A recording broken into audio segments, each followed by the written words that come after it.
Okay, guys, I did this for Muhammad Fathan actually because Muhammad likes mathematics. Huh. Guys, I did this for Muhammad Fathan because Muhammad likes mathematics.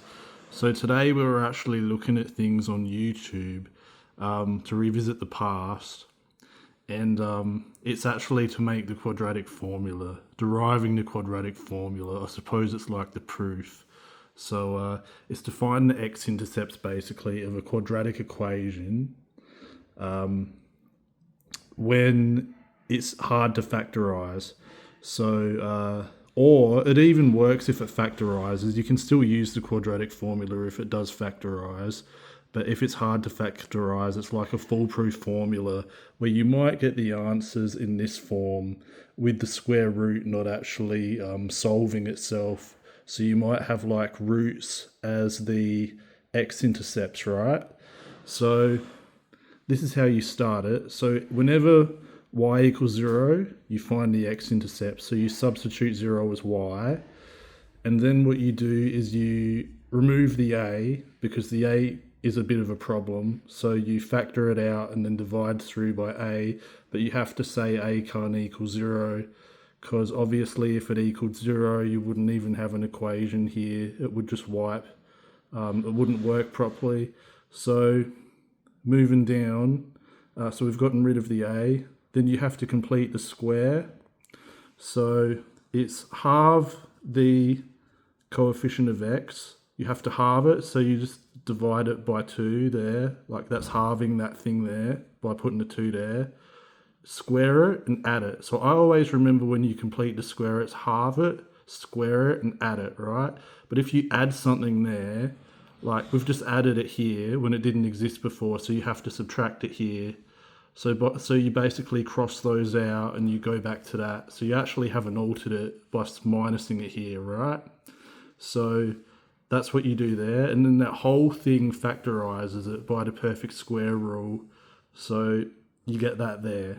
So that's completing the square because you've completed the square here by using that.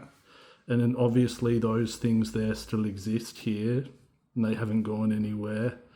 So next step is to expand that one out. So if you've got a fractional squared, you square the top and square all of the bottom. So you have to also square that too to get 4a squared there. Next step.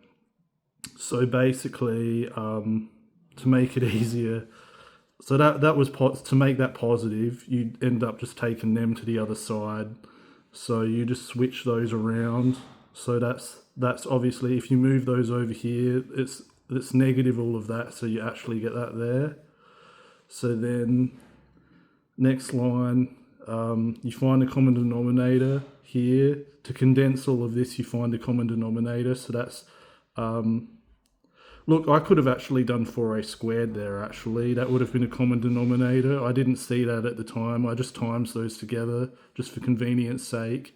But you could have just used 4a squared here. And then obviously that would have stayed the same, just as b squared. And you could have actually had whatever it was here.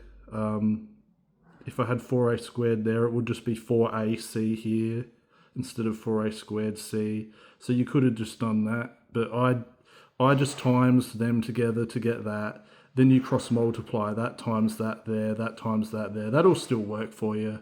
So that's what I got there. Obviously this remains the same. So then when you take the squared across, you have to plus and minus square root the whole thing. Next step, because obviously then if you do the reverse, you'll get the same answer. So both cases of plus and minus actually work. So you have to have the plus and minus there. Next step, yeah, I actually had to cancel out that a anyway, so it would have worked better to just do the 4a squared here at the beginning, because I ended up having to factor out the a and then it's dividing through to get that basically. Anyway, I did that and it still worked. So next step, when you square root a fraction, it's the square root of the top line over the square root of the bottom line. So I just went straight to 2a because I knew that the square root of all of that was 2a. The top line had to stay with the square root sign because that didn't perfectly solve itself. So moving forward, so now I've taken the 2b plus b over 2a, I've taken it to the other side so that we could solve it for x. So that's what I've done here. And then you get plus or minus that whole thing. And then obviously, because it's the common denominator, you can actually put all of that on the top line here over 2a, because you can plus and minus fractions that have a common denominator. So that's obviously the same denominator with that there. A can't equal 0. So that's your quadratic equation. So yeah, I just thought I'd go back to mathematics just for one day, just with one thing, just for Muhammad, because he remembers he remembers calculus from high school. He remembers doing it like he remembers the chain rule, du dx. He remembered all of that stuff.